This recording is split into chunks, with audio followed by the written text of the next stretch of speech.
Augmented reality, what the heck do you do with it? No one really knows for sure, but Everyone and Apple's is trying.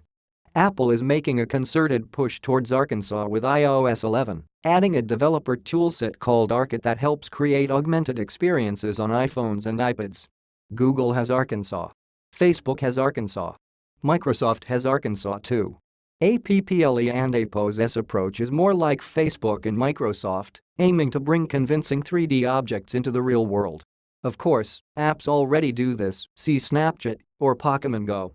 But these Apple Arkansas demos looked nearly as good as Google and Apple's advanced Tango augmented reality phone hardware, without the need for specialized hardware. I got to try a few experiences with Apple and Apple's Arkansas toolkit on a new iPad Pro, and, while it was just a quick demo, I came away impressed. Arcade is a bit mysterious at the moment, but Apple details a few of its features for iOS 11. In particular, Arcade can combine camera information and motion sensing on the phone to track virtual objects realistically, not unlike what Google and Apple's next-gen Daydream camera tracking promises.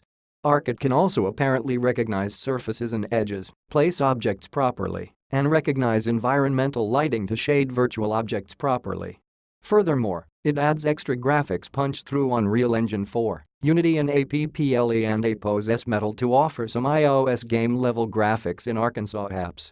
The net result is a fairly convincing computer-generated object that appears to live in the real world, maintaining its position and lighting relative to the rest of the details on your screen.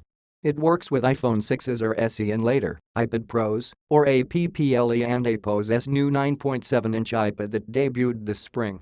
It uses the cameras already on these devices. One demo showed lamps and other objects placed on a wooden table in front of me. The table was real, the lamp and coffee and plant WEREN and Apple's moved the map and coffee cup around, and shadows cast on the objects from the virtual lamp looked pretty convincing, more than the typical Arkansas demo. Objects tracked pretty steadily too, with no jittery leaping like I saw in my brief time with Microsoft and Apple's View Mixed Reality. A demo of the Star Wars 3D holochess, complete with Jabba hovering in the background, had geek appeal and looked great graphically, but it wasn't and Apple's nearly as impressive as the augmented reality lamp demo. Still, it shows how many games could get ported into quick Arkansas-type experiences. What impressed me the most were the small details, the shading, the graphics and the solid-looking feel of the objects on the table in crowded, live demos. Apple seems confident that its Arkansas tools will work, and so far they seem a lot better than I was expecting, especially considering that they run on existing hardware, and iOS and Apple's require the dual-lens camera of the iPhone 7 Plus. Life disrupted. In Europe, millions of refugees are still searching for a safe place to settle. Tech should be part of the solution. But is it? CNET investigates. Does the Mac still matter?